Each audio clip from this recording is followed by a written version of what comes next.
Welcome, today I'm with Jabra Active 75T and I'll show you how we can find and customize Equalizer.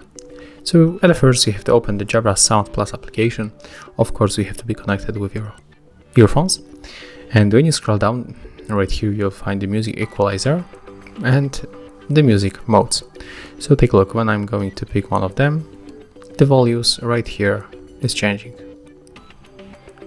You can also create your own mode by tapping on this plus, and when you change like that the values manually, you can tap save, name your mode, and when you go back it will be available right here on this list.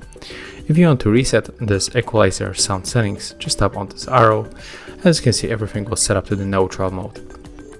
So as you can see, that's very simple. If you find this video helpful, remember to leave a like, comment and subscribe.